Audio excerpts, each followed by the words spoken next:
behind the baller. My life is more than money and jewelry. My story's so crazy, dog. I said make a movie behind the baller. I went from playing sports to exotic whips. Ain't gotta tell me, dog, I know I'm the shit behind the baller. My life is more than money and jewelry. My story's so crazy, dog. I said make a movie behind the baller. I went from music exec to this podcast. Now I finally feel at home at last behind the baller. Yo, what's good? You are listening to a brand new episode of Behind the Baller. This is episode 85. I am your host, Ben Baller, not Ben Humble. Some call me the Korean John Cusack. Others call me the Korean Liam Neeson. But most of you know me as the Asian Robert McCall. Yo, what up, everybody? We got a banging ass show today. On today's show, we got Quandre Diggs of my Seattle Seahawks. We're going to discuss racist punk police in Minnesota. You know, a situation with fucking George Floyd is terrible. The hobby has gone totally insane. And yes, I am giving away a $2,500 signed none of none Mike Trout card to a lucky podcast listener later on in this show. Stores in LA and all over Cali are opening up finally. Jeffrey Epstein Filthy Rich doc is lit, and more on a brand new Behind the Baller podcast. Let's fucking go.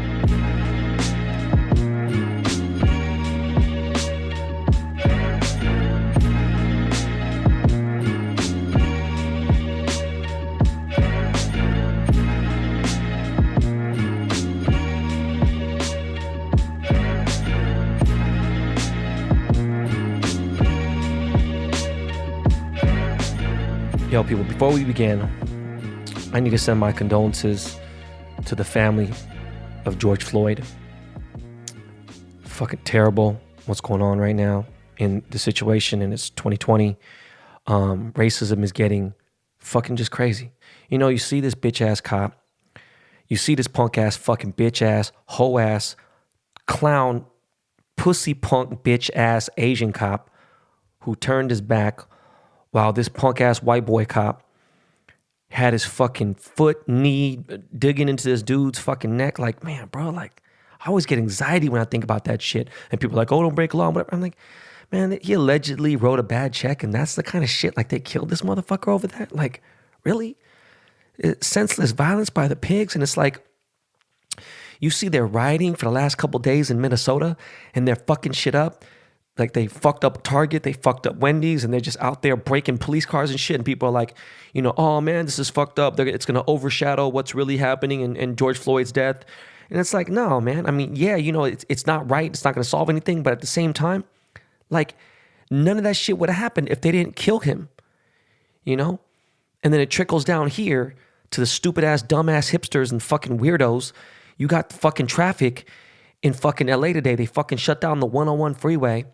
And they're rioting in LA and they're protesting. And it's these fucking, nobody's like, it's like barely any black people protesting. It's just, it's fucked up. They're on the freeway and this fucking jackass, he's hanging on a cop car and then he falls off the cop car. He's on actually a CHP, a highway patrol car. He's hanging on the car, falls off, then he falls off the car. And so when he falls off the car, they blame the police. Look, man, this guy was hanging on a cop car, like trying to fucking ghost ride it, right? You know what I'm saying? But like he was hanging on it. Car drove off, boom, sped off. He fell down. Then another cop car came, tried to get out of the way. They smashed his window and everything else. And then they're blaming the cops. Look, people, BTB Army, you know me well enough. I hate cops. I don't like the police, okay? I'm not here to defend the police, but that wasn't the cops' fault. That was that dumb motherfucking protester's fault. That shit was stupid as fuck. Dude was a fucking idiot. Back to George Floyd. These 4 cops got fired. I don't know, man, what's going to happen. That, and then the dude got fucking shot in Atlanta. This shit has just gone crazy, man. 2020 is really, we really got to put this year in rice. This shit is really, fucking crazy. I've tried to make the best out of it, and yeah, I'm having an okay year, and what does that mean? Who knows? It's fucked up for everyone else. So how good could it be for me? You see people bummed out and fucked up and people losing jobs and things, and it's like, what are we gonna do? And at the same time, we got Donald Trump like still in office. Like, this is fucking crazy. It's literally, you can't make this shit up. I don't really got much to say about COVID. We had 100,000 deaths. Oh, not a big deal, right? No big fucking deal. It's just 100,000 people dead, in less than 3 months. It's no big deal. Nothing has killed anybody, that many people. And, whether you fucking think the virus exists or not, you're just fucking stupid. Anyways, they're opening up, the economy, opening up. My store opens up tomorrow. Am I going to be there? Nope. You ain't going to see my ass there. All kinds of shops are opening up. I want to see, restaurants, I guess, are, and they're saying churches and shit. I don't know what the fuck's going on. I'm just going to keep on staying home, minding my fucking business, signing baseball cards, designing jewelry. I got to go to my factory and obviously make jewelry. I've been limiting myself to, just a few hours, but I ain't gonna lie to you. This baseball card shit has taken over my motherfucking life, and look, the government is not opening up the fucking economy because it's finally safe outside. They're opening that shit up because the country needs to make money, okay?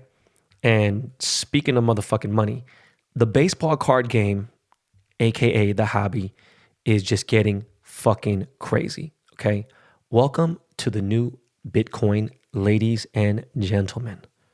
Before we go any further about the hobby, shout out to my boy Ivan, aka Watch the Breaks.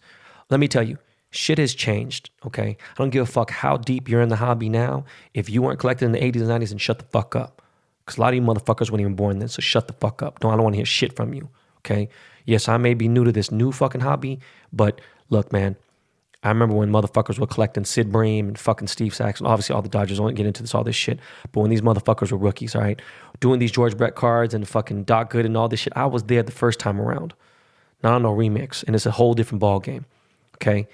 Back in the 90s, if you had a card that was even worth fucking $20 over what you bought it for, that was a big fucking deal, okay? I got idiots who think they know what's going on because they've been consistently in the hobby. They've stayed with it. The only problem is, this is the issue. I came and brought an entire new demographic to the game, all right? I changed shit up. So it's not gonna make sense to a traditional hobby collector, okay? My Ichiro was $20 fucking less than 3 months ago.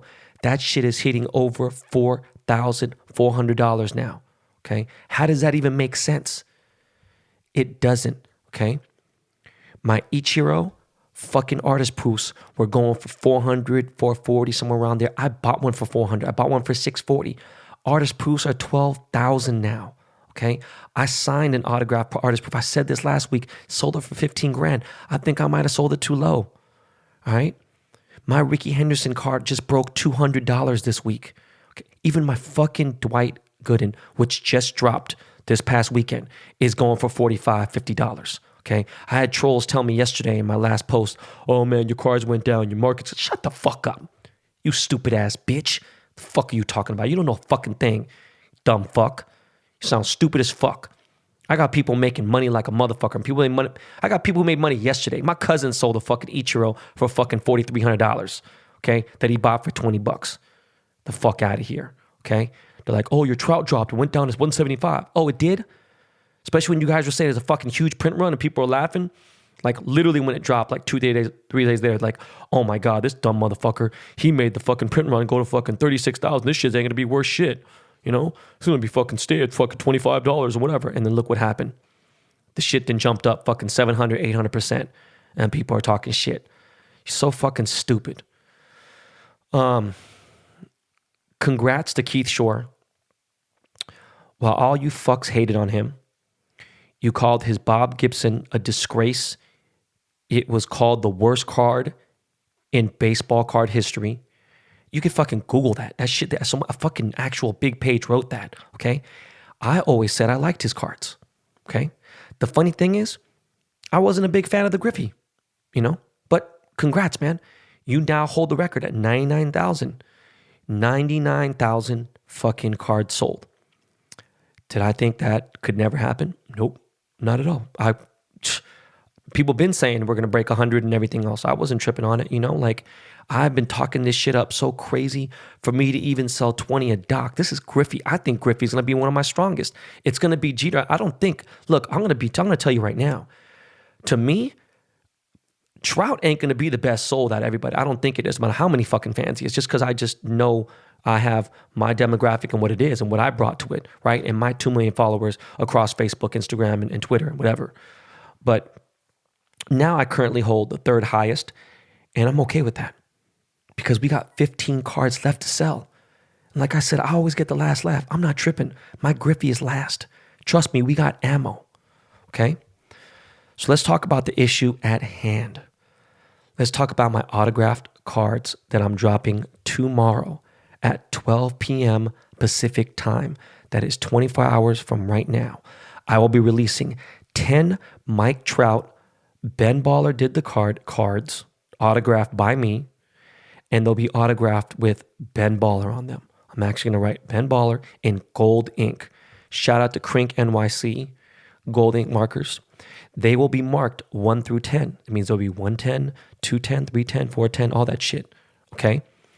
And that is all I'm signing, is that 10. There will be no other 10 Ben Baller signatures on any Mike Trouts, period. Okay? That is the most I am signing with my actual Ben Baller moniker to keep my namesake valid, all right? And keep that shit hot. 10 cards, and that is it with the gold Ben Baller numbered on the back. I got the new BB seals. I couldn't get the hologram shits. They said 6 weeks. Fuck that. We ain't waiting no 6 weeks.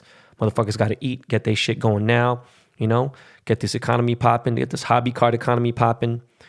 And, there's been haters like people saying, who the fuck will buy your autograph and this and that, whatever. And what the fuck? You sound stupid. You're saying you're selling autographs. You're not selling cards. Yes, dumb fuck. And we'll get down to the moment because I didn't buy 200 cards. I gave away cards. I didn't buy 200 cards to sell. I was supposed to be doing public appearances, and these people would have the cards in hand. I would sign it, and I would sell them there. Do you know? You guys don't get it. You're hating on me because I got $3,500 for an autograph, per autograph. Look, it is what it is, man. And the funny thing is, my agent, he represents the biggest athletes in the world. The biggest, the largest athletes in the history of sports. And they're telling me straight up, you know what, Ben? It's fucking funny. You can get the starting 5 players in almost every team in NBA, and I would say that 95% of them couldn't even get that for autograph as consistently as you do. And that's great, dope. Now, if they could, would they turn that down? Fuck no. They would do it regardless because it's good money. And you know what? The money comes from this. Some of you don't know the journey that it's been to get where I'm at today at 47 and a half years of age, okay? I made a lot of wrong turns, all right? I took a lot of long cuts.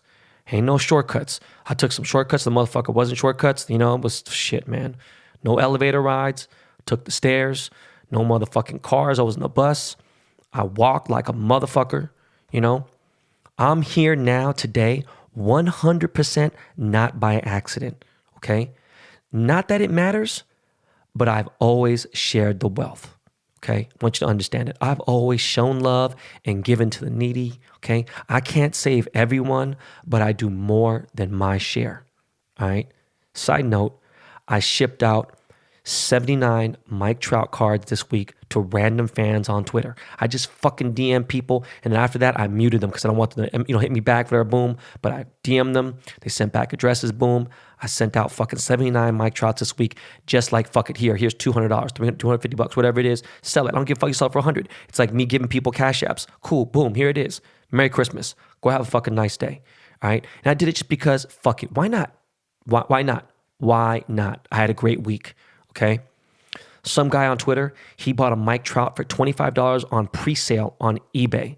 Okay. They do these pre-sales, and you buy them, whatever. And he bought the shit a couple weeks ago. Boom. The sellers can't sell them, obviously, till they get it. And so all the Mike Trout's been shipping this whole week and a little bit of last weekend. And the eBay seller canceled his sale and refunded him his money, saying that he has some fucking bogus excuse, saying, oh man, this dog ate it or some shit, whatever. And, right then and there, the card had hit over $250. So obviously, you're thinking like, wait a second, $25 selling this card. Fuck, I could sell that for, 8 times that. And so the dude tweeted about it. This guy, Mike, he was really bummed out and he tweeted about it. And I just happened to come across his tweet. And I said, man, fuck this shit. That's some fucked up bullshit. So I decided to bless him with one. And while I'm testing my autograph on the Mike Trouts, I decided to sign the case. I didn't sign the actual card because, I want to keep the authenticity. I want to keep shit gangster. I want to keep shit consistent with you guys who all purchased, the Mike Trouts, the 200 Mike Trouts and the fucking Ichiros. And we're going to get into that in a second. But fuck that shady ass eBay seller. That's some punk ass bitch shit. Be a man about your word. Honor your word, okay? Once again, shout out to Watch the Breaks one more time. Sorry, man. I'm showing him so much love. This dude is a legit hobby dude. He knows my cousin, my blood cousin, Cece. They're friends. They work together. He sent my son a very nice Amazon gift card. Thank you so much, bro. I really do appreciate it. A lot of people wanted to thank me because, people are saying that, they couldn't pay their rent and now they're paying their rent. Some people are talking about they're buying a house now, they're buying cars, they're feeding their families, doing all these great things because they listened to my podcast. They bought the baseball cards and bought my cards and made money. So I made an Amazon wish list for my kids, and it was my son's birthday last week and I talked about it. Made this Amazon wish list, like I'll put like 30 items on there, whatever, boom, fucking 19, 20 of the items were bought. And you know what?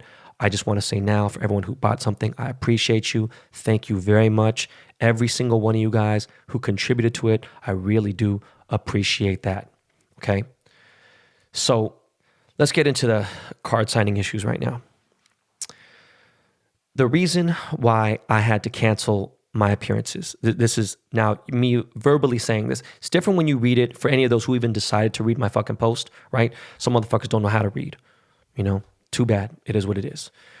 I was supposed to do an appearance and autograph signing later this year in New York City. Because of Dwight Gooden, right? Dwight Gooden had shown interest. He's been showing me love. I was like, fuck it. Why don't you come and meet with me in Queens? And I'll do one in Manhattan. Boom, right? And then I was going to do one in Seattle. Of course, even though I know I frequent those cities, right? I owned a house in Seattle. I'm a Seahawks fucking season ticket holder. Of course, those are the 2 worst hit cities in the USA with coronavirus. And later on in the year, they're talking about that second wave. I don't know, So I'm getting on a conference call with my manager, with my attorney, and with the person that's setting this all up and everything. And, the place I'm supposed to do this appearance at, both card shops, they hold like a capacity of maybe 100 people. I don't know, maybe 125, but I think 100 people max. Okay, that's the maximum capacity. They told me they had over 1,000 RSVPs for my appearance. Okay, look, man, I don't know about you guys, but if you want to wait in line, 1,000 people want to meet me. You know how fucking silly that is? That's the most silliest shit I've ever heard in my life. You want to meet some old, fat, bald-headed, fucking, angry Asian dude? That's just crazy, okay? So my manager gets on the call. He doesn't say shit the whole call, and he says, listen, man, I got to advise you to not do this. In fact, I'm going to cancel this for you. He doesn't even talk like that, ever, okay? But he broke down brass facts, okay? Even if I provide 1,000 masks, 1,000 N95 masks, and we make people sign waivers, all it takes is one jackass to not wear his mask and one person to just get sick. All it takes is one person to get sick or one person to catch the virus there, then bring it home to a family member, and then guess what? It's a fucking $1 million lawsuit, and I'm already being sued right now. You know what I mean? Like, I'm still going through lawsuits, and fuck that. I'm not doing that shit. So that's why the shit's canceled. And that's why I'm having people send me cards. And that's why it was a shit show. And that's why me and my assistant spent fucking 9 hours fucking reading emails. And people are sitting there trying to chit chat. I'm like, look, man, I'm sorry, I'm not trying to be rude, but let's get to the business. Like, we can chit chat another time. Like, I want to be fucking efficient. I want to get this shit popping. So I originally had said I'm going to sign 300 Ichiros, 300 Frank Thomases, and 300 Trouts. And I was going to do 300 of every player. You know what? 1, that got crazy. 2, it just was too much to deal with. And then 3, 6,000 people were trying to buy 300 Mike Trouts. Okay, so I ended up selling 300 Mike Trouts immediately. I was giving out the PayPal addresses, boom. I was copying, pasting, copy, paste, generic emails, boom. Next thing you know, fucking like 311 people fucking sent money for Trouts. And I couldn't fucking keep up with the shit. It started getting crazy. I did the math and I was like, you know what? 300 cards signed, right? And then 35,000 print run. Okay, what's the math on that? And some people are sitting there talking shit, but I'm talking about like what's the real statistic. And it's like, all right, if we really break it down, that's less than 1% still. But you know, to me, I was like, first of all, I don't want to sign 900 cards in like the next 2 weeks. I'll fucking be depressed and I'll be mad. And then every few weeks, sign 300. Nah, I'm good. That shit, I signed 40 cards 2 nights ago. It drove me mad. It literally drove me insane. I was like, nah, fuck this shit. So I decided to refund originally I refunded 300 people their money, 100 Ichiro, 100 fucking Frank Thomas, and like 111 Trouts, okay? And then I said, you know what? Frank Thomas and the Ichiros were both short print runs. So fuck that. I'm just gonna make those one of 100s. So let me like break the rest of this down. Okay, so yeah, I'm doing 10 autograph cards, which I'm providing the cards. Okay, and signing them with my name, Ben Baller, in gold, and I'm numbering the back, and this will go on for each player until we hit all 20. Okay, my next player is Cal Ripken. That will be card number 6 for me. All right, you understand? You're gonna get the fucking BB seal. You're gonna get the autograph on the card. It is gonna be fucking legit. When I finally, the thing is, I'm going to be releasing those on Fridays. Once I get the cards in hand, the next following Friday, I'm going to release the card. Boom. Just to give you an idea, my Mike Trout is going for $2,500 tomorrow. There's going to be 10. I already know there's 7 or 8 people that want them, whatever it may be. I'm going to put them on my IG page, be like, boom, who wants this? Doom. And there it is. And that's it. So they're going to be sold there. I was going to do eBay, but fuck that. Why give them an extra 10%? Fuck them. I don't want to set up the fucking website pages and shit. Man, look, I own Ben Ball. I did the chain. Ben Ball did the card. Trademarks and everything. I know I could go sue the website owners, where the fuck it may be, but both those domain names are gone. benballer.com, I used to own it a long time ago. They want 10 bands for it. Even BBDTC is like 3,000. I'm like, man, fuck this and fuck Shopify. I have 4 fucking major websites. I'm not doing another. It's not that deep. My assistant Sean is dope. We're going to get this cracking. But yeah, we're doing fucking 10 of each, right? Of the autograph with Ben Baller in gold. Okay. Now, for the more affordable autographs, when I say affordable, they will range from $100 to $600. And the only $600 cards are Jeter and Griffey. All right. I will be doing a 1 and 200 autograph in red or silver or blue ink. And those will say BBDTC. They'll be my tag. You know, my little graffiti tag, it'll say BBDTC, which stands for Ben Baller Did the Card. Okay? That is my acronym.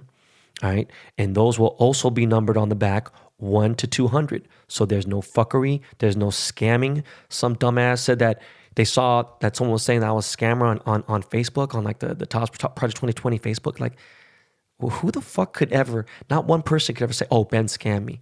Never in fucking life could anyone ever say that about me. All right. As I've said before, the best part of Project 2020 is seeing others make money, seeing my father-in-law come up, my fucking friends, my relatives, all of them coming up, seeing followers making money, you know, and they use it for good shit. Okay. But let me tell you something. You want to use it for fucking Louis bags and Gucci and luxury items? Do what the fuck you want. That's your money. Don't let anybody tell you what to do. If you fuck up and spend all that shit and got nothing else left, that's on you. Especially if you're a grown-ass adult. That's on you. All right? But check it out. Memories are priceless. Okay? Enjoy your life. I always tell people, I'm not here for a long time. Just a good time. Okay? With that said, we got a very special guest about to get on the show. So you know what that means. Yo, Miles, hit me off with that Lakey inspired. Yeah. And we'll be right back.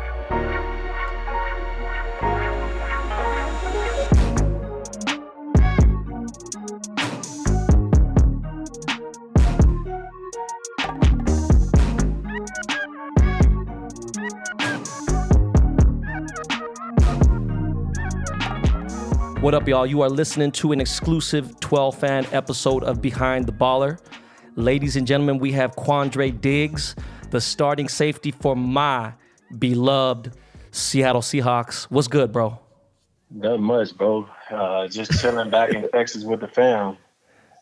Yeah? Is that where you've been spending the quarantine? Yeah, man, I live in Austin in the off season and stuff. So went to school out here. So me and my girlfriend and daughter, we live out here. Just hang out and just train and you know what I mean, just enjoy some time together. Yeah, man. Let's get right into it, dog. Going back to your early days, right? So you was born and raised in Angleton, Texas. Mm-hmm. And then you was a Longhorn, right? You went to University of Texas. Do me a favor, man. Break down Texas football for me, right? Like from Pee Wee through middle school to high school, whatever. Is football really as big as everyone says it is out there?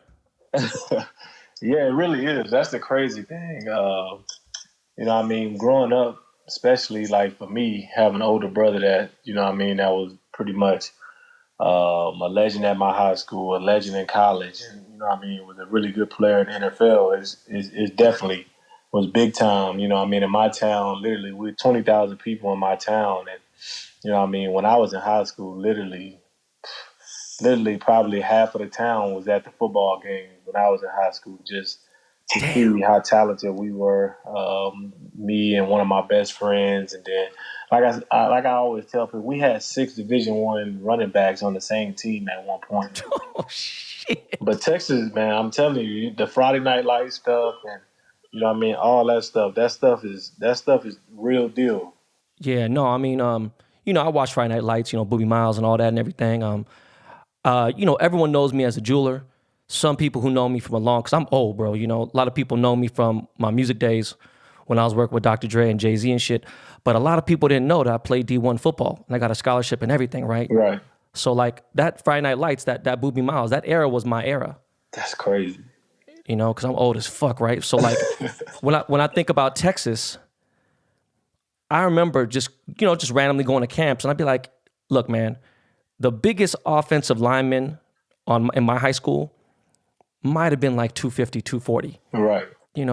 I'm seeing motherfuckers out there that's like like 380 running like 4.6 40s, like just ridiculous. But yeah, it's crazy, man. It's super crazy, and the athletes are just getting better like each and every year. You know what I mean? Like my high school, they're not as good as we were a few years ago, but you know what I mean, the surrounding areas that's been winning state championships, they have, you know what I mean, 7, 8, 9, 10 D1 guys come out of there one year. It's crazy, man. did you play offense in high school, like growing up, or no? Yeah, I was a quarterback. I was a quarterback in high school, so Oh shit! yeah. So that was my deal. They always put it so like in my high school, my coach, he wanted to put the best athlete at quarterback, so he put me at quarterback, and you know what I mean, that's kind of where I played. I played defense too. I played safety, but I really took offense serious in high school. But when college recruiters came and they asked me did I want to play offense, I told them, oh, no, I want to play safety, play corner. So I ended up playing corner in college. That's fucking crazy, yo, Diggs. So I was a fucking all-state, all-conference, all everything wide receiver. Mm-hmm. And I played like wingback sometimes, but I played corner in college. I got recruited and I played corner. I didn't play offense. It's funny you said that. That's crazy. I was a DB too, man. So when did you decide that defense? So defense, like college is when you were like, fuck it, I'm gonna be defensive player only. Yeah, because it was more of like my brother was in the league. You know what I mean? He was the 5th pick in the draft, and he played corner.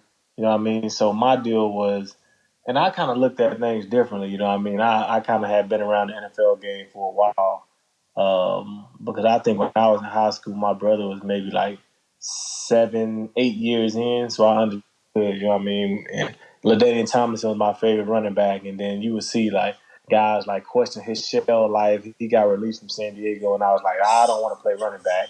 I didn't want to play receiver because I'm like, well, if I play receiver, then I got to have a great quarterback to give me the ball. So I was like, nah, that ain't going to do it for me.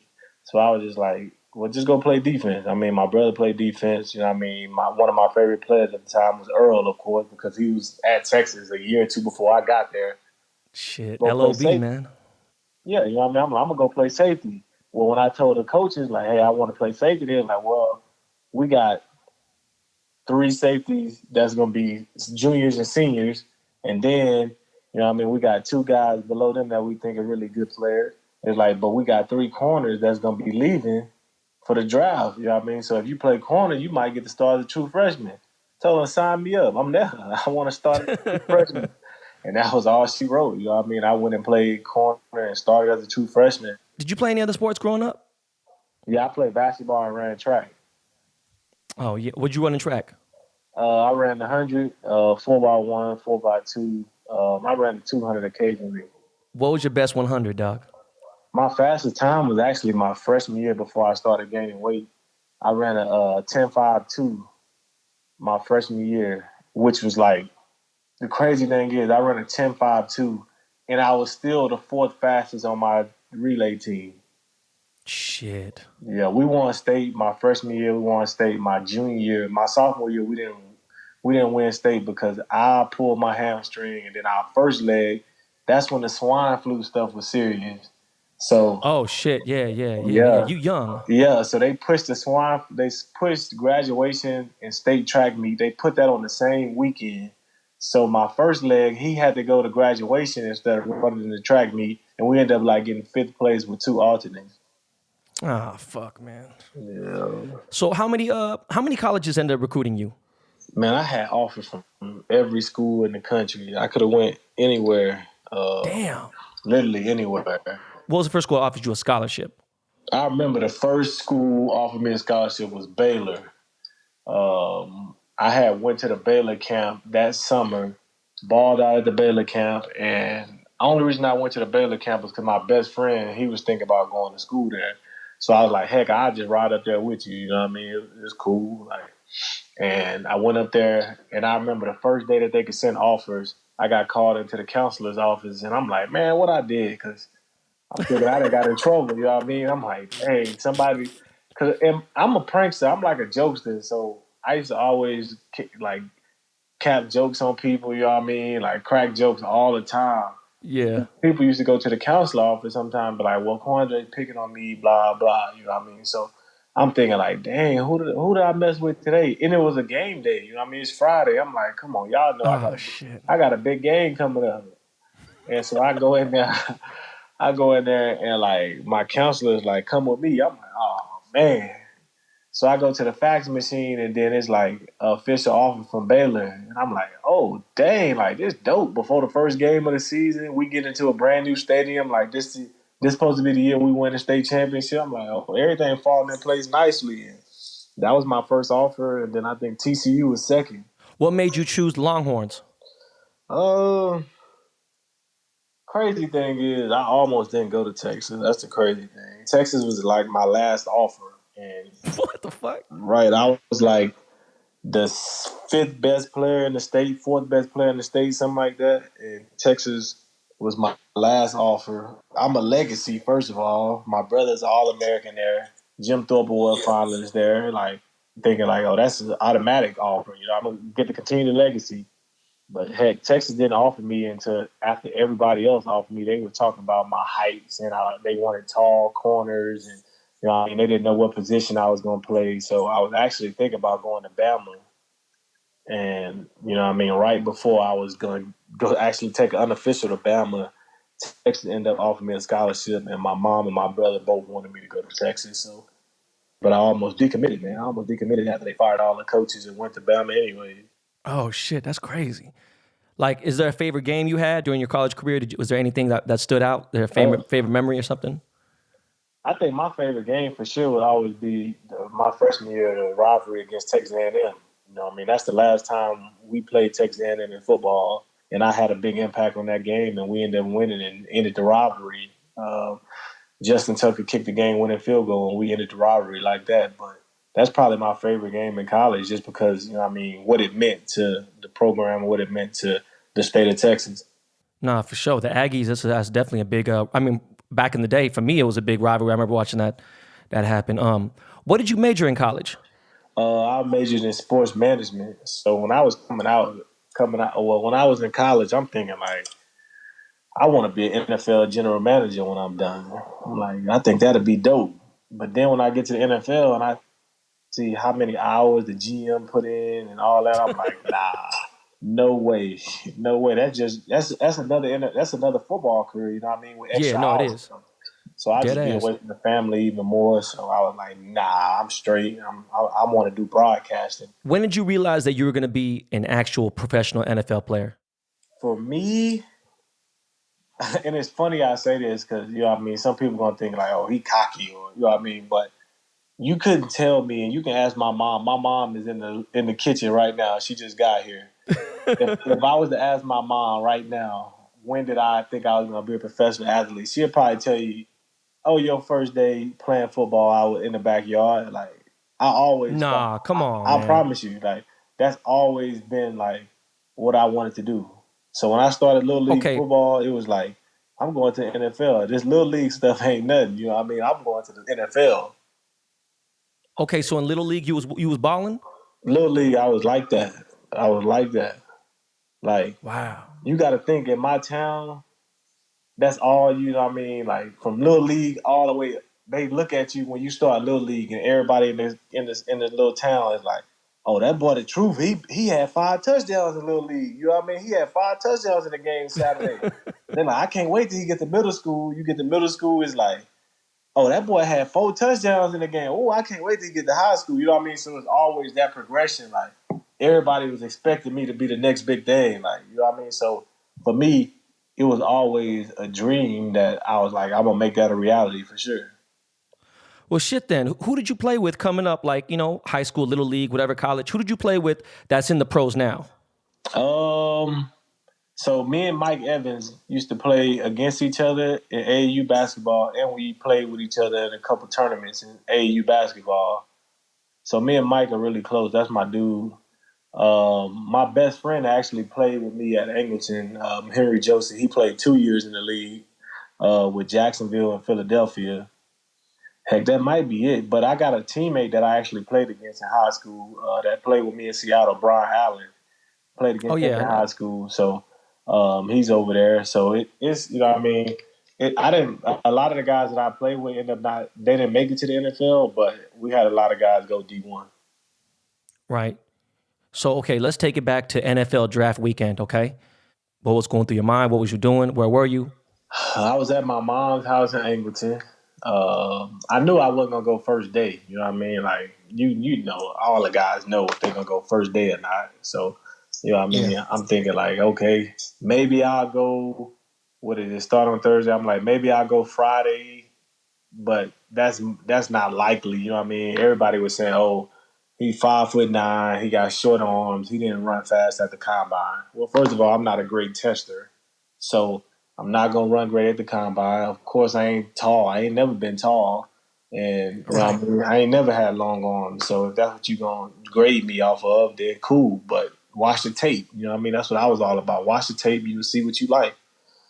So I'm thinking, okay, maybe I might go at the back end of the third round. Third round pass, no. So I wake up. So Sunday, me and my girlfriend sleeping, and we was gonna have a little party, you know, a little draft party. And I get a call from an NFL team at like 9 a.m. Mind you, the draft don't start till like 11. And they're like, well, we about to take you with our one of our fourth round picks. So get the family together. You know what I mean? You finna be a newest member of our team. So I'm like, okay, cool. So I called the family. I mean, we getting the crawfish ready, you know what I mean? Because we crawfish, corn, and sausage. That's my favorite meal. So I'm like, okay, let's go, you know what I mean? So it come around, fourth round draft pick. Boom, they draft for safety. I'm like, okay, so they're gonna draft for safety in a corner back to back. They had two fourth round picks back to back. I'm like, well, they're gonna draft a safety in the corner back to back. Boom, they trade the next pick. And I'm like, dang, I thought y'all was supposed to pick me. You know what I mean? So I'm hot. I'm mad. So they call me. It's like, well, we got a pick in the fifth round. And we think about taking. He's like, man, I want to take you with the pick. It was the D coordinator. He's like, I want to take you with the pick, but the GM went a different way. So like, I'm getting all these phone calls from different teams. Like, we about to select you, about to select you. And I didn't even hear from Detroit. Like I haven't heard from Detroit maybe like for 2 weeks. And it was the sixth round. I'm hot. Like I'm hot. Like mad as hell.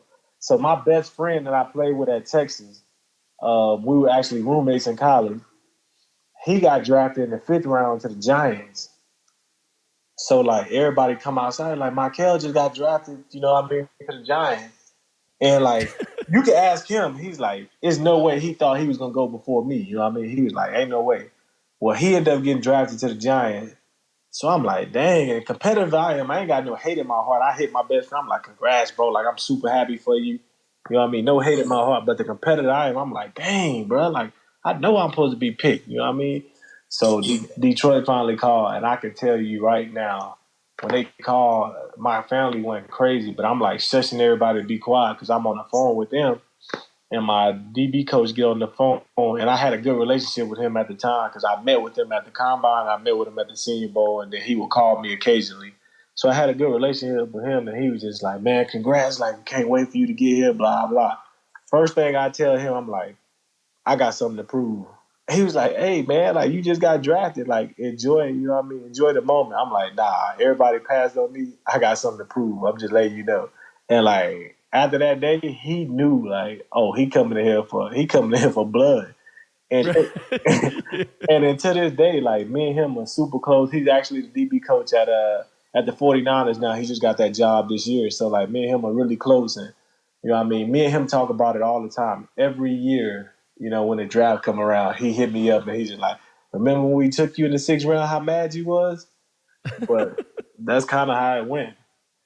No, that's dope. That's a great story, man. That's, I've had a lot of Seahawks. I'm biased, man. It's kind of fucked up, right? Like, I don't really have rappers on my show, even though so many of my clients are rappers, and because I wanted the show to be different.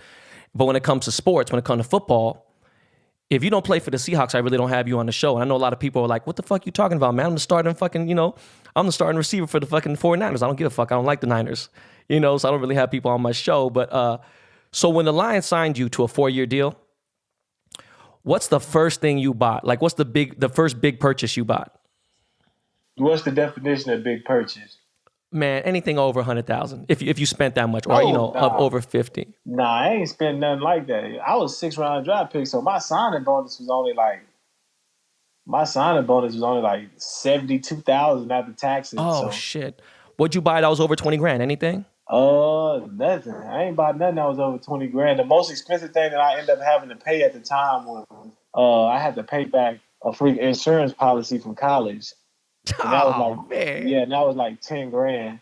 So that was like the most expensive thing I bought. But I mean, I didn't really buy nothing expensive until I got my second deal with Detroit, my extension. And then what'd you get? First thing I bought, and I had been wanting this, and I had to, my financial people understood, but the first thing I bought was a freaking a Rolex diamonds. It was just like Yeah. I gotta have it. I've been wanting this for 4 years. Like y'all not gonna stop me from getting this. Yeah, yeah. So So what was your time like on the Lions? Like, do you like Detroit? What was it like there? it was dope. You know what I mean? My first 3 years were probably better than the last year and a half. You know what I mean? I had Coach Caldwell, Jim Caldwell, for 3 years. And then the last part of my career, I had Matt Patricia. But you know what I mean, I have no complaints. You know what I mean, I'm satisfied. I'm at peace with everything. But I enjoyed. I had a lot of great moments there. You know what I mean, I had a lot of not so good moments there. But I also met friends for life there. So I never, never bash. My time with Detroit. Definitely different coming from Texas and going to Detroit, but that city embraced me like no other. So at the end of the day, I love that city. I love the people there, and when it all comes down to it, I think Detroit is what made me. They drafted me, and I always have a lot of respect for them. Nah, for sure. What's it like to get traded? What it feel like getting traded? It's crazy. You know what I mean? Like I'm thinking, I had just signed a 3-year extension with them literally the year before. So I'm like, man, I got 3 more years here. You know what I mean? At least I'll play 7 years in Detroit and, maybe I'll go somewhere else. You know what I mean? That's just kind of what it was. I'm a team captain. So, of course I'm going to be there this whole year. Like, of course, they all voted me team captain. So I'm going to be there this whole year. And, just freaking in a quick snap, boom, my agent's calling me like, hey, you headed to Seattle. I'm like, what? I'm like, what do you mean I'm headed to Seattle? I'm like, bro, I'm sleeping on my couch. What are you talking about? He was like, Seattle just traded you. Detroit traded you up out of there. You got to get ready to go. And then just crazy how like all the calls start coming through. You know what I mean? Pete's calling, John Schneider's calling. It's just like it's crazy. Tyler Lockett's calling. Like he's like, bro, we teammates now. Like, you know what I mean? Me and Tyler's been really good friends since college. And it's just like, what just happened? You know what I mean? So I had to uproot the family. Even though my family was living in Texas, my girl and my daughter, they were living in Texas. You know what I mean? They would come back and forth to Detroit. But, you know what I mean? You got to move. You know what I mean? You got to get everything situated. My mom and dad had to fly out there the next day to help my girlfriend pack the house up to ship all our stuff to Seattle. So it's a lot that goes into it that a lot of people don't know. But, you know what I mean? I think it was a great trade. No, hey, bro, we'll get into that in a second. But I mean, like, you want to talk about difference? Because, bro, you got to remember, man, I've been everywhere in the world. You know, I'm not only am I a jeweler, I'm an entrepreneur. So, you know, I own businesses, different places. Dan Gilbert, he owns half of Detroit. You know, he's flown me to Detroit before. You know, I've been to the D, and, you know, I was vice president of Aftermath Entertainment. So, you know, Eminem was our biggest artist on the label, you know, so like going out there. But listen, man, this is the part I've really been trying to get to. You feel me? What's it like? How's it been being a Seattle Seahawk, man? Tell me the truth, man. What's good? Man, it's totally different. You know what I mean? Like, it's more of like now I'm getting to see, you know what I mean, the marketability. You know what I mean? Like, you seeing how marketable Seattle is, the Seahawks. You know what I mean? Like, I remember when I got traded there, my followers went from like 50,000 to 80,000 in like 3 days. And I'm just like, what? I'm like, dang, it's like that. And like, it's crazy, you know what I mean? Like being a Seattle Seahawk, the what comes with it, you know what I mean? The history of being a DB in that secondary, you know what I mean? Like the Legion of Boom, like that's what I grew up on, you know what I mean? I grew up watching Earl and Cam and Sherm and Brandon Browner and Byron Maxwell, those guys, Jeremy Lane, you know what I mean? I grew up watching them. And, you know what I mean, now I get to put on the same uniform they put on. You know what I mean? I trained in the same facility that they trained in. And I get to be around Bobby Wagner and KJ Wright and Russell Wilson every day. You know what I mean? So it's dope. But what about like I'm talking about? What about the 12s though, bro? Tell me, isn't you think that playing for the 12s, playing in that, don't you think that's way different than other stadiums, like our fan base? No question. Like I remember my first game. I played in Seattle with Detroit my first year in the league, and it was super loud. But as an opposing team, I'm like, I'm just trying to get right. I ain't really trying to, you know what I mean? But when you a player there, and it's like, I give you two instances. My first game, I wasn't playing. I was still rehabbing my hamstring, and we were playing Tampa Bay, and it was like fourth down and something, and I'm literally talking to a person next to me, and I can't hear anything he's saying, like anything. And he's right next to me. You know what I mean? And I'm not. I just got traded there, but like all the fans, are like before the game, like Quandre, we can't wait for you to suit up. Like we can't wait. Blah blah. Like I ain't never played a snap there. I'm like, dang. The second instance was like my first game. I think it was Monday Night Football, Sunday Night Football. We played against the Vikings. It might have been Monday night. Yeah, that was Monday night. So like I remember going in there. First of all, in Detroit, we didn't do like player introductions. You know what I mean? We just ran out as a team. Well, I remember like looking at the board and I see 37 up there and I'm like third to last. I'm like, oh dang, this is my first home game. Like I'm third to last. They gonna have me third to last like that. So I'm like, dang, I don't know what, you know what I mean? All my life I've been dreaming of him, you know what I mean? Like, you know, safety Quandre did. Like, so I'm in my mind, I'm like, I've been thinking about what I can do running out this tunnel for the longest. You know what I mean? Then when it happened, it was like 37 safety Quandre. Like I kind of froze up and just like ran out and like hit my chest, you know what I mean? And, like powered up, but it was like deafening, like it was so loud, like it was hard. It's kind of like hard to remember like the moment because you kind of just kind of black out and just go into Yeah, you black out, right? You just go blank. And I'm a fucking fan doing this, and I just feel like, wow. Sometimes I get so emotional. I get in that 12 mode, and it's just, man. So it's one of a kind. It's one of a kind for sure. who are your favorite NFL players to cover? As like a DB or like As a DB, dog.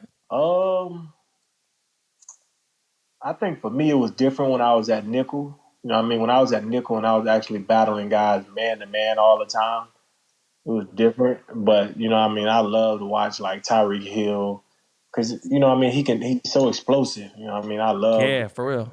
You know what I mean? I love going against guys like that, like Tyreek, you know what I mean? Devontae Adams, Keenan Allen, like those guys are technicians running the routes, you know what I mean? So I got a lot of respect for those guys, but like, you know what I mean? Those are two, like Keenan and Devontae, those are like two of my favorite guys to compete against when I was at nickel. Like it was fun, you know what I mean? It was like, I know I got to buckle my chin strap up and be ready to go today because these boys gonna bring it, you know what I mean? I know they're gonna bring it each and every weekend. Larry Fitzgerald. You know what I mean? We had some battles when I was at nickel. Yeah, of course. Fitz.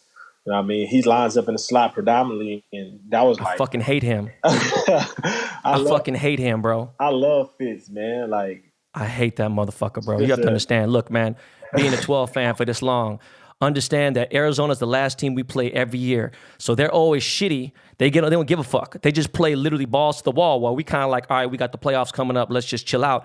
And they go fucking crazy. And we just like, it just for some reason on a fluke, we don't really beat A's. And they're not a great team. It's just, but Fitz is amazing. He's a legend. I'm just saying like, what a fucking nightmare, you know? Like, yeah, nah, no doubt. I definitely understand. You know what I mean? Fitz is one of those guys like, you dap him up and he's like, hey, have a blessed day, have a blessed day. But then he blocked the hell out of you. You know what I mean? The next play. So, like, you got to be prepared for that. But, you know what I mean? I love competing against Fitz. You know what I mean? Just the legend that he is. well, you know, now it got me thinking, who talks the most shit in a game? Like, who's to talk the most trash to you in a game to date? Oh, you know what's crazy? Nobody really talked trash to me just because of the fact, like, I don't really say too much on the field. I'm kind of like locked in, just being me. You know what I mean? Like, I feel like the reputation that I built in this league is like I don't really talk a lot. I go make plays. You know what I mean? I hit your ass, and people know that. You know what I mean? So like, I feel like people don't try to bark up that tree because it's just like, oh shit, like I done made it mad. You know what I mean? I think the only person that really talked trash to me that I really got mad at and was Cam Newton. Oh, like, fuck. It was Cam, yeah. Like I hit Cam, and he legitimately, you got to think Cam's 6'6", 250. You know what I mean? I'm 5'9". He's a big motherfucker, bro. Right, I'm 5'9", 195, 200 at the max. So I hit Cam, you know what I mean? I kind of got up and just kind of was walking out. He was like, that's all you got, little man? And oh, shit. I was like, straight up, I was like, all right. I was like, bitch, next time I helmet to helmet your ass. Like, real talk. I like, I take that fine. That's what I'm about that. And Holy like, shit. that's kind of how it went. And then the next year, I ain't had no problems, you know what I mean, with him. But like, we ain't got no beef. It's just like, that's just a competitor I am. You ain't gonna disrespect me as a man. That's a disrespectful comment, you know what I'm saying? For him, even though he's 6', look, he bigger than everyone in the league. But, I mean, bro, what's it like being 5'9" and have to hit a motherfucker that big? I literally accept that challenge, you know what I mean? Like, I like it. Like, that shit's pretty cool. Like, me cutting down Gronk. Like, I cut down Gronk, and I'm like, shit, trees get cut down every day. You know what I mean? That's kind of what it is. I kind of relish those moments. You know what I mean? It's really a challenge. It's like, okay, this 5'9" guy out there throwing his body around and cracking 6'5", 6'4", 6'6". You know what I mean? Cracking guys like that. Like, that's how you earn your respect. Nah, for sure. You know, actually, now you say that, what's the biggest hit you've ever laid on somebody in the league? In the league. I don't know. I've had a few. Probably that one against Irv Smith this past year when I was with Seattle. Oh, yeah. Yeah. When I just kind of ran through his face.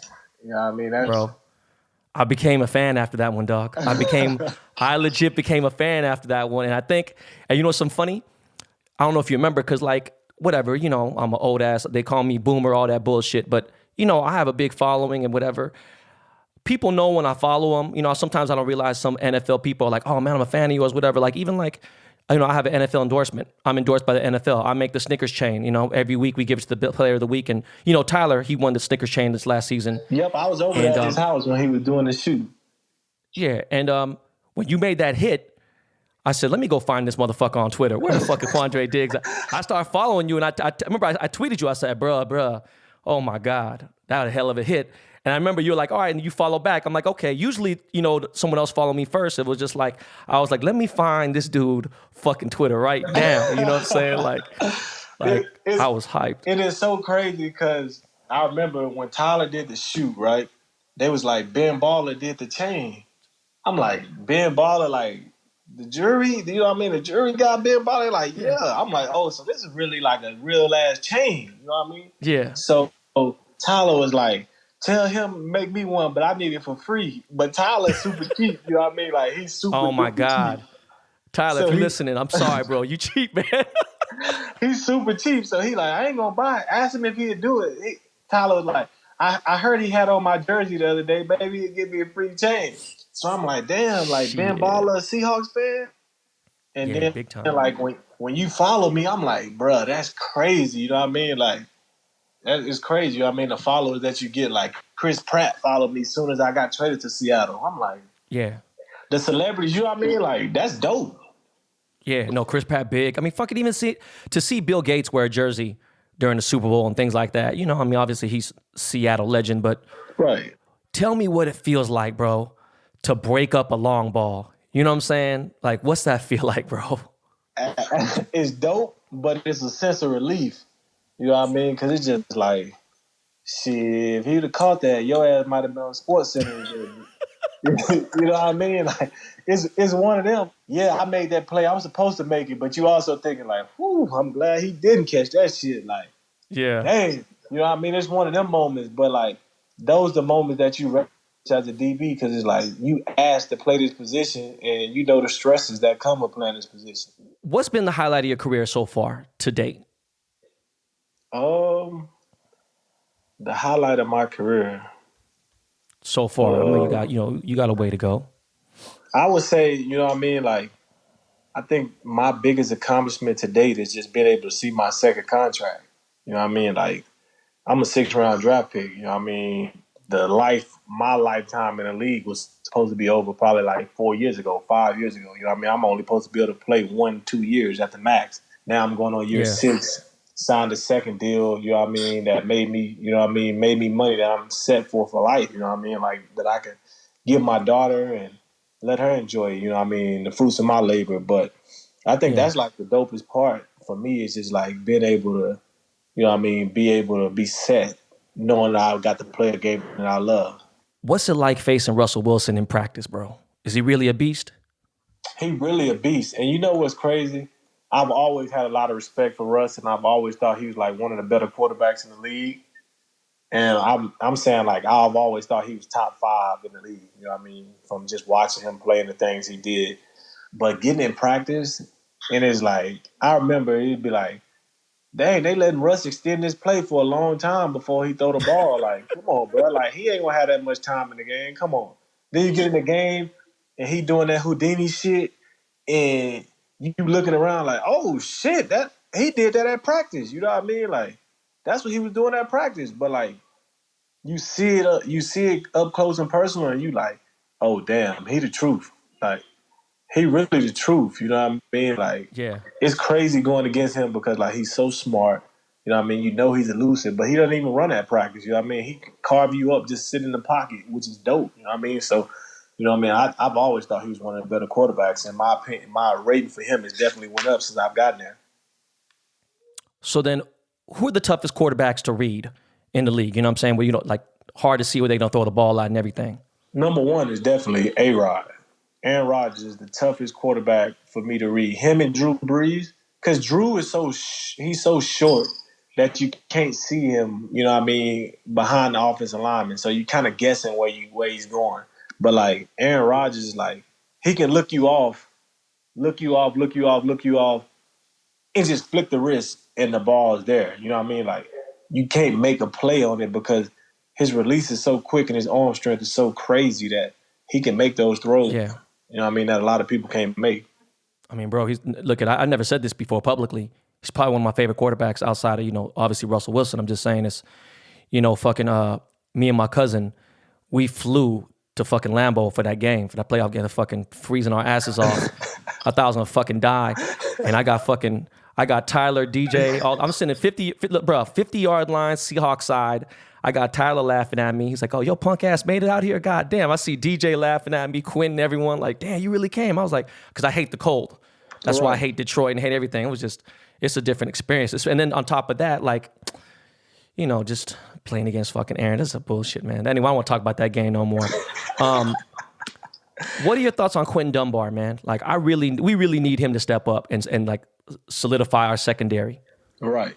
You want to speak on that, or you want to? I'm just saying, what's your thoughts on Quentin? I think he brings a lot to the table. You know what I mean? I do think that I've always kind of seen him, you know, watch him on film. You know what I mean? You see how his instincts and stuff like that. But I think he brings a lot to the table. He's a long corner like Seattle likes. You know, I think he has some versatility. He can play inside, he can play outside. And, you know what I mean? I just hope everything works out for the best for him. You know what I mean? I hope the situation's resolved and, you know what I mean, he got a lot of life to live. And you never want to see something bad happen to anybody. That's just the type of person I am. No, you sound like a really, really, really decent person, man.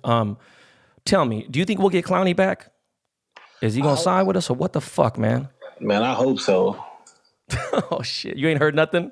I ain't heard nothing, man. I talked to Clowney about a month ago, and, you know what I mean, he was just training, getting his mind right. And, you know what I mean, I try to stay out of people's contract business, you know what I mean? No, for sure. But, like, Clowney's a beast, you know what I mean? I hope we can get him back, you know what I mean? I hope he can add to what we've already added this past offseason, and, you know what I mean, we can get back, and, you know what I mean, he's healthy, get him back healthy, full speed, while he's killing people like he was killing that San Fran game, and, you know what I mean?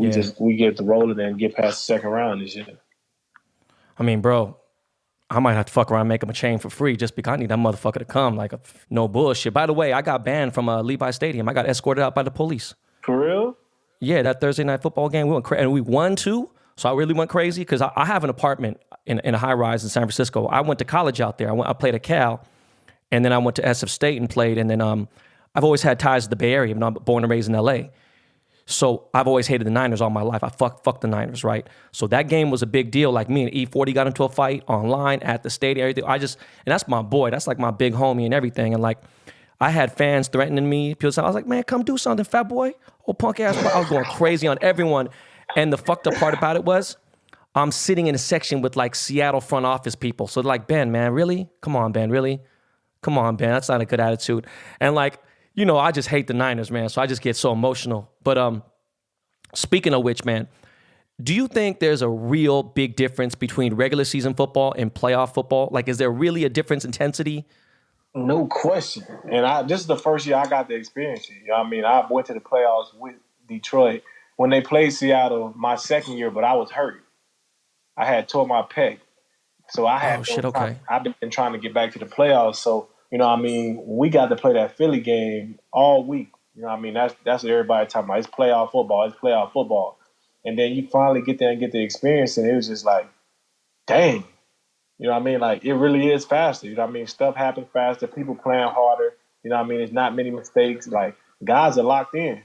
So, you know what I mean? You can't make the mistakes that, you know what I mean, that you make. And I feel like you game plan harder and better and smarter because it's the playoffs. You know what I mean? You know everybody's going to be watching that shit. So you try to put in all your effort. And I remember after the game, Pete was like, congrats to the guys, you know, their first playoff win. And he shouted me out. You know what I mean? Like, that meant a lot to me. Cause it's just, nice. He recognized me for winning my first playoff game. You know what I mean? So that was really dope.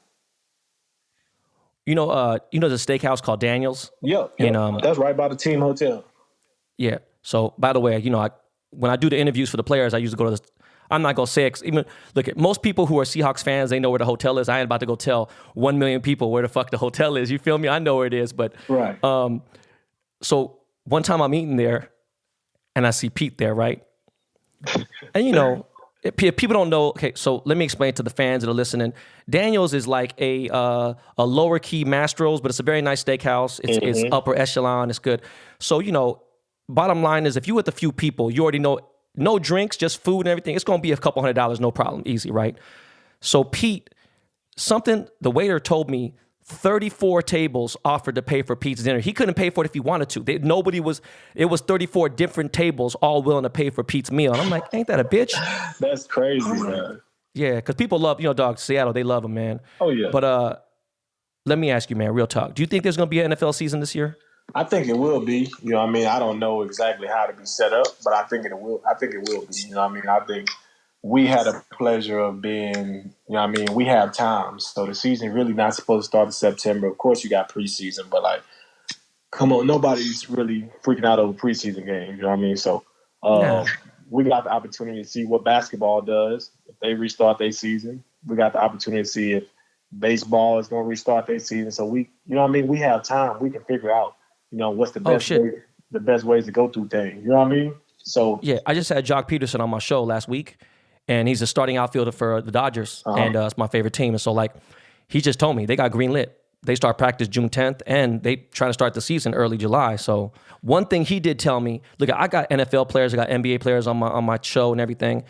One thing that most NBA players are telling me that they're physically in shape, but they missing shots because they ain't in the gym. You know what I'm saying? How many people have a gym to practice in, they can't go. And then with baseball, you know, guys are getting out of weight and this and that. How are you training right now to stay ready, dog? I'm doing my normal training, really. You know what I mean? I don't train with a lot of guys anyway. So for me, it's just kind of been normal. You know what I mean? For about a month and a half, I was just at home. You know what I mean? I got some weights in the garage. I got a Peloton bike that I'm always on. So I was just doing a lot of cardio, a lot of band work, a little bit of weight work. So I was just doing that. And, you know what I mean? I started back my regular training about 2 weeks ago. On the field, you know what I mean? It's just me, my trainer, and my little nephews that be with me. So that's kind of how it's been for me. So nothing really changed for me. So you training just as hard as you did last year then, right? I'm probably training harder than I did because I added the Peloton. I added the Peloton bike. So yeah, thank God. Yeah, I've added that. And Sherm lives and dies. Richard Sherman, he lives and dies by that Peloton bike. You know what I mean? We all in the group messages. Yeah. We compete. I just got on one. You just got one? I just got one. I got an Echelon. It's like BMW Mercedes. Like, so they just, you know, I got an Echelon, and they're a sponsor for the show. And I never had a stationary bike in my life. And I'm like, holy shit, this is changing my life right here. Like, this is dead ass. This changed my life. Oh, it's the truth. Like this bike. Yeah. It's the truth, man. I've been riding that thing, just getting cardio. So my cardio's been good, you know what I mean? At my workouts, I haven't been super tired or anything like that. It's just, you know what I mean, same old thing for me. Like I said, I don't like to be around a lot of people anyway, so the training is perfect for me. Damn, you sound so much like me. It's crazy, man. So let me ask, man, are we going to win it all this year or what, man? Come on, man. That's the plan, bro. That's the plan. You know what I mean? Like, every year you go into the season and you, like, Seattle always has a chance to win the Super Bowl. You know what I mean? You can never doubt that. I know since I've been in the league, you've always been like, Seattle got a chance to win the Super Bowl. You know what I mean? That's just kind of what it is. So we're always a contender. It's just all about putting it together. You know, hopefully we get a couple more pieces, some big pieces, baby. Hopefully Clowney come back. You know what I mean? We got a couple more guys out there that, you know what I mean, I know that we're looking at. So hopefully we can, you know, add a couple more pieces and, you know what I mean, get ready to play ball. Yeah. So check it out, man. This is my last question to you. When the NFL ends for you, right, and your career's over, what do you want to do? I want to be a broadcaster. I want to do broadcasting. That's kind of what I want to do, but I kind of want to do it, you know what I mean, more part-time than full-time. You know what I mean? I think when I'm done, if everything goes right like I want it to go, you know what I mean, I'm God willing that I stay healthy and I get a third contract, you know what I mean, I'll be super set for life. So, you know what I mean, I don't plan on working for money, you know what I mean? I plan on working just for the joy and the entertainment part of it, you know what I mean? Just to keep myself busy, you know what I mean? I've been on a schedule my whole life, freaking playing football, so, you know what I mean, I'm gonna have to do something. I can't just be sitting in the house and that's kind of what I see for myself, man. I see myself kind of keeping busy, keeping active, and trying to figure out what I'm gonna do. But I definitely want to do broadcasting. I've had a couple people tell me, you know what I mean, I'm gonna be perfect in that. So you know who's the most shocking, unbelievable, insanely good broadcaster? Who I fucking hate him, but Tony Romo, because I hate the Cowboys too, right? But this guy. For him to call out what Brady's going to do, what Breeze is going to do, like his play, he's insane. This dude is like, I mean, he's a really amazing, well, you know, when you're a quarterback, it's different, but just to call out the plays and really just see it, it's amazing to see his perspective. That is the truth, bro. He's the best broadcaster on anything right now just because of what he does. You know what I mean? Like that's why he's so high paid. Like people are like, why is he getting so much money? But like, if you listen to a game and you, Bro, could you imagine if he was a fucking coordinator for another team watching it from the skybox? Like, bro, he's calling the fucking plays. He sees it immediately. It's like, it's insane. Give him a walkie-talkie, bro. He's gonna be dangerous, you know? Like, so Q, real quick, man. Every guest I ever have on this show, right? And this is a top award-winning podcast, right? The last question, the real true last question I ask every guest is there anything you'd like to ask me? And that's the last question. you know what I mean? It's dope. So that's a dope question. I think, yeah, I do. You know what I mean? Like what? And like you said, you mentioned Eminem, you mentioned Dr. Dre, freaking legends. You know what I mean? Like legends. Who's probably the coolest person that you've ever been around that you just like, bro, I can't believe, you know what I mean? I'm actually around him. You know what I mean? Because we all have those moments. Like, shit, man. See, look, I'm older, so it's kind of like different. Like, you know, like I was there. I kind of helped Drake in his beginning of his career. Like he thanked me on the 10-year anniversary of So Far Gone. So it's like, but that's different because he's like a young homie. And so like, it's kind of like, you know, Dre, obviously, even throughout the whole time I worked for Dre, I felt like, damn, this is crazy. Sometimes at house parties, we had Eddie Murphy's house and just won the Grammy, and Dre just won Producer of the Year. And we DJing at the party because the DJ sucks. Me and Dre take over the turntables, and then Eminem starts rapping and freestyling. Like it was like it's 4 a.m, legendary in Beverly Hills, like, you know, crazy shit. But like when it comes to like being around somebody and I'm like starstruck and like shocked, like it gotta be like probably somewhere between Prince or Michael Jackson, because I made Michael Jackson's jewelry and like one of them, like where I'm just like, holy shit. And even though Michael Jackson wasn't the nicest person, right, not at all whatsoever, you know, I mean, I've probably damn near met everybody. You know what? My bad. You know what? I idolized Mike Tyson almost all my life, you know, since the early 80s. And Mike Tyson had me on his show. Yeah. And the stories this motherfucker had. And I met Mike, you know, like during the heyday when he was just breaking people's jaws open in public, didn't give a fuck. Right. And the day before the show, I was like, damn, man, you know, I'm like 6 foot. I'm about 200, 205. And I'm like, you know, Mike looked kind of shabby, you know. And I was telling my wife, just joking with her. And I was like, you know what, I'm going to just size Mike up, see what the fuck he talking about. And my wife was like, my wife was like, look, I was 46 at the time. My wife was like, you're 46, okay? He's 50 something. Listen, he will fuck your whole life up and fuck you. Don't even try. I was like, nah, man, I'm just going to size him up. So I get to the studio. Right.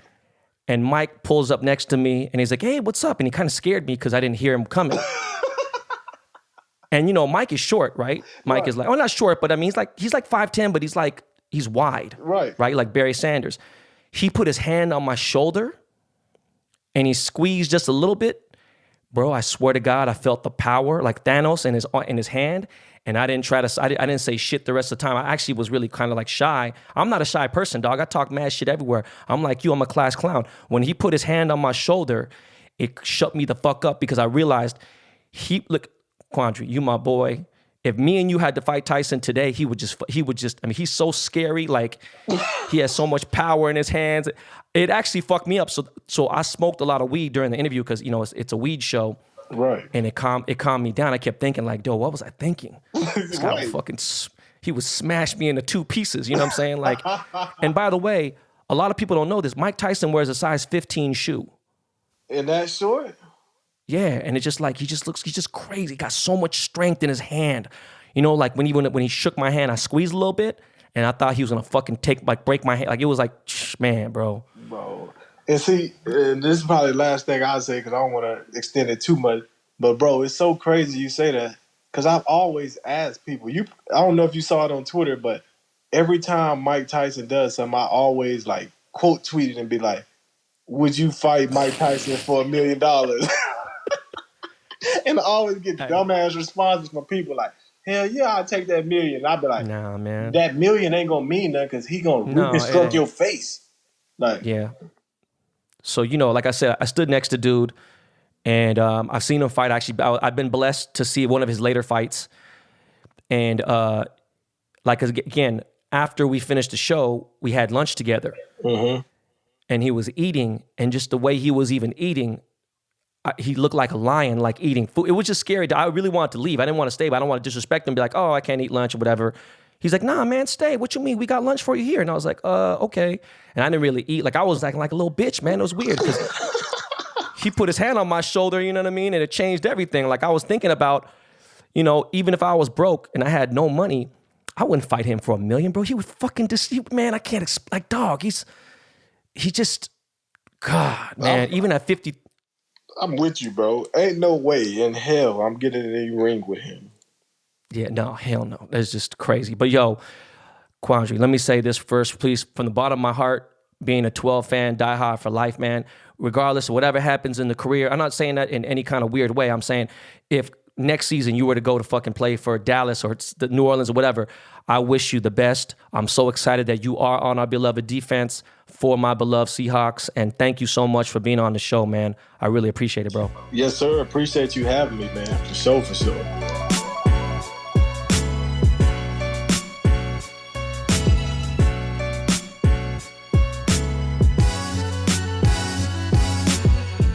So yeah, man. For those of you who are new to the show, anyone who's been really listening through this pandemic and caught up and shit, you know, like, if you see the transition of when I started this podcast to now, especially, you know, when I'm doing interviews, you hear how crystal clear it is. That's Miles Davis and Jordan Winter, the Dust Brothers, that produce this show and make it sound crystal clear.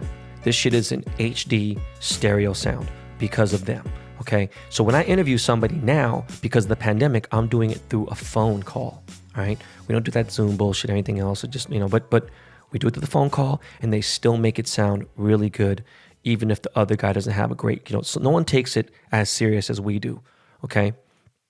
But just letting you know that that's how we get down. We've been doing them over the phone. Eventually soon, we will do some, you know, I hopefully will go back, you know, maybe wear the masks and we'll do, you know, in-person interviews again. Hopefully for episode 100, that's a big deal. That's coming up, you know, in 3 weeks or so. But anyways, check game, man. If the NFL local stadium in your city, right, allows half of the stadium to attend the games, I'm wondering what the fuck happens to my season tickets? Because, you know, I got to donate $20,000 to the charter fund for CenturyLink and for the Seahawks in Seattle. I don't know where the fuck it goes, whatever. But I'm just saying, like, I got 2 seats, okay? It's my 8th season being a Seahawk season ticket holder. Not season, charter seats. My name's on the seats, okay? What does that mean? I got to go by myself now? Fuck is like, what the fuck's going on? Would you attend a football game? I'm asking you guys, would you attend a football game in the dead center of flu season? Why do I ask that? Because you already know. Flu season comes, motherfuckers ain't gonna know. Is it COVID? Is it flu? You know what, man? I hope this shit all goes away. I hope I'm wrong. I would let somebody smack the fire out of my mouth if that means that everyone could go back and be fucking normal. Okay? You see, most of you don't got a family member at home that can die from this. That's what changes the entire game for me. But, you know, speaking of Quandre, every time I think about the Seahawks, it just drives me nuts because I do want to see the games. It's one fucking special time of the year for me that I fly to Seattle 4 or 5 times. You know, I get to fucking hit the pike and hit whatever and just check out the random shit and spend time with my cousin. And, you know, I could see my Seattle fans and things like that. And just, you know, I want to watch the games. You know, if I got to watch it on TV, it is what it is. You know, it's going to be weird as fuck to watch without fans, or more importantly, fan noise. You know, or just watching the, I don't know, like they have to zoom in or something. I guess we're just going to have to see. I saw a mock-up. I'm sure a lot of you guys have too. I saw a mock-up of the playoffs for the NBA. Like the NBA playoffs. I saw, did you guys see that mock-up? Like the fucking, the brackets. I saw the fucking brackets. Bro, come on, man. Get the fuck out of here. That shit can't be real life, okay? If it is, and it's going to have to be regardless anyway, this is for sure an asterisk season. That they have to put an asterisk by the season. It's just fucking bullshit. But look, man, shout out to my agents, Matt and Eric. Shout out to my agency, XLSM, the greatest motherfucking agency in the world, the greatest sports agency in the world. I just happen to be a non-pro athlete. Shout out to my boy Don C. He's not a pro athlete either, and he's with XL. But they sponsored and held that Tiger Woods golf tournament, with that Peyton Manning shit that happened this past weekend. And it was the most watched and highest rated golf event ever. Congrats to my fam. That's big. That's my agency. Okay? They rep Tiger Woods. They rep Peyton Manning. They represent fucking Derek Jeter. Yes, Mr. November. They helped me get that guap. All right? And I helped them look good. Speaking of which, talking about some of these endorsements, that NBA 2K1 game is coming soon. Shout out to my boy Ronnie 2K. He wants to get on the podcast. I will get him on here soon. Ronnie is a fucking goof, man. He's so fucking funny. But yeah, I'm in the game again. A new season. I don't know what. I think there's going to be a little surprise. I can't talk about it. I almost said it off the... I was going to have Miles edit that shit out. I almost said it, but it's coming sooner than you think. Yes. Also, I got to start making the new 2021 NFL snicker chain, player of the week snicker chain. It's my second year doing this. Look, man, understand this, okay? I got 3 endorsements now, all right, in all 3 major sports. I got baseball, basketball, football. This is fucking crazy. And I'm washed up like fuck, all right? Nothing that I've put my name on in the last 20 years has ever not performed, okay?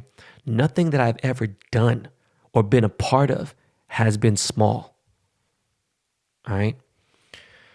I just got this in the back of my head again because I'm thinking about these idiots that are getting mad about Keyshore selling fucking 99,000 cards. Man, look, man. I got some time to think about these big runs, and people are worried about these print runs. Look, man, the market value doesn't change if you got a hot item. If your item is dope, look, man, 200,000 is 10% of all my social media following. That ain't shit. And you know what? There's a fucking 2-3 million people. There's more than that. There's maybe 10 million people who know who I am. They just don't follow me, okay? If they realize there's ways to make money, there's something cool, they like it, there's so many sports fans out there. Imagine how many fucking fans there are of the Mets or of the Dodgers or whatever, okay? This shit, if it's hot, it's going to be hot regardless, okay? And the reason why I'm saying that is because people forget that I designed the hottest fucking sneaker of 2018, okay? We sold 175,000 pairs of Air Max 97/1s, aka the Sean Witherspoons. All right, yes, I designed that shoe. Okay, we sold them at $250 a pair. All right, retail, and that ain't a rare shoe at all whatsoever. And guess what? It ain't like you could just get them anywhere. I mean, you can, but you're gonna pay the ass on them. All right, look, they hit resale the day they came out at fucking $800, all right? And it stayed consistent. It's been over 2 years and the shoes are at $1,500 legit, okay? So don't fucking worry, all right? Just relax. By the way, on personal news, on my health, if you guys care, if you don't care, fuck you, I don't care. It's my podcast. I'm gonna say what the fuck I want to talk about. But I've been meaning to go see the dentist, and I've said this many times, right? Your oral health is a good look at your overall health, okay? And just because my teeth are pretty, that don't mean motherfucking thing, okay? Because I got a cavity that's been driving me motherfucking crazy. I was supposed to go see my dentist in early March, but I got scared because of fucking COVID. And, masks were hard to find. I had some, but I didn't know if they had whatever. I just was, my mouth will be open. I'll be fucking asleep, breathing. Who fucking knows? They might put a fucking dick in my mouth. I don't fucking know. I'm just joking, Dr. Amir. But now it's been almost 3 months and this cavity is driving me fucking nuts. I have to chew on one side now because it fucking hurts. So this cavity is now a fucking root canal. So I'm like low-key pissed, okay? Dr. Amir Wahab of Unforgettable Smile in Beverly Hills. What the fuck, bro? You're gonna have to give me some good-ass drugs because this shit is driving me fucking crazy, all right? By the way, I gotta fucking do these grills with you. Speaking of doctors, remember I had that mobile doctor come to my house and he performed the antibody tests on me in London and my father-in-law, my mother-in-law, my wife. Anyways, well, I got my blood work done this week, was it? Yeah, I forgot. I'm so fucking out of it right now. I got my blood work done, and I'm dying to know what my lab results are. I want to see what my fucking liver's at, because I need to see, if I need to chill on the alcohol, if I've been fucking around taking too much Tylenol, or, how's my fucking blood pressure, how's my cholesterol. My blood pressure should be cool, but how's my cholesterol? How's all the shit? It's giving me heavy anxiety. And Dr. Abe, please let me know if I'm all good. In total random news, Florida, of all places, random news. In fact, it's so funny. Well, another thing I almost said I shouldn't have said. Thank God I shut my fucking mouth. Anyways, in random news, this Vietnamese drug dealer in Gainesville, Florida, got caught with $200,000 worth of cash. Of course, they're fucking 10s and 20s and shit, whatever. And he had a bunch of narcotics, pills, LSD. He had weed, which in Florida, it's not fucking, obviously not recreational. He had a gang of weed. He had a gang of cannabis vape pens and shit. And the feds took a picture of this dude, a mugshot. They did like this fucking vanity shot of all the narcotics and the cash, all laid out dead center. And right in the dead center of the picture is a Ben Baller gold money counter. Do fucking ma. You know what? In fact, speaking of do ma, Tony Nguyen, of course your last name's fucking Nguyen. Tony Nguyen, you Vietnamese fuck. If I do not get my Ben Baller, did the chain, if I don't get my Ben Baller hand sanitizers this weekend, you fuck, I'm going to put your fucking head in some of that Vietnamese French bread and make a fucking Tony banh mi sandwich. Where the fuck is my sanitizer, Tony? I know you listen to the podcast. I need my shit. But yeah, people are saying they're tagging me on these fucking pictures. Hey man, this guy got the fucking Ben Baller money counter. And I fucking put SMH as a comment. And people are like, yo man, that's fucking totally your demographic of people. Man, shut the fuck up, bro. Fuck out of here. Why has it got to be an Asian tattoo drug dealer with my money counter? By the way, speaking of money counters, I'm thinking about doing a very limited release of a platinum, so it looked like a platinum Ben Baller did the chain money counter for Christmas. Thinking about it, we'll see, because China's all fucked up right now. But I am giving you good news and bad news. The bad news is for you reseller fucks, but I am re-releasing my gold vacuum sealer, and I'm sorry, fuck you. Sorry, resellers. It's good news because so many people have been driving me fucking crazy about my vacuum sealers, okay? And I got 4 more releases with Network coming out this year. But listen, to your resellers, it'll be okay, okay? Shit is still going to sell out, okay? But this time, I bet you, whether I put out 500, 1,000, I'm going to put out 1,000 vacuum sealers, okay? It's going to sell out in less than 1 minute. $200, 1 minute, guarantee sells the fuck out. Last time it was 2 minutes, and then we did the raffle shit and that was a mess. I'm not doing no more fucking raffles, okay? But after it does sell out, it's going to resell for good money. I want to put the shit in people's hands. I want people to have, I know the baseball card shit is doing well. I didn't promote it to fucking go to this high. I just want the economy to move good. All right? Now, as for entertainment, my personal entertainment, I didn't have Wi-Fi for 3 weeks. It's been great. Now that I have Wi-Fi, there ain't shit to watch. Again, you cocksuckers, I asked you guys to send me Jackass of the Weeks, and like 2 people fucking sent me. I asked you for fucking, hey, do you want some cards? I have fucking 2,000 emails. Okay? I asked you guys for movie suggestions or new shows and here and there, whatever, and guess what? Nobody says shit. So fuck you guys. But I'm just joking. Look, I know you guys are supportive. Meant podcast listeners are the most loyal. I'm giving you guys shit. Anyways, as for shows and movies right now, but to be honest, for real, shit has been drier than Karen's coochie, okay?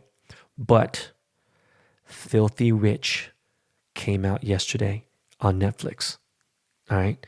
Filthy Rich is the Jeffrey Epstein documentary that I have legit been waiting for months for this shit to come out.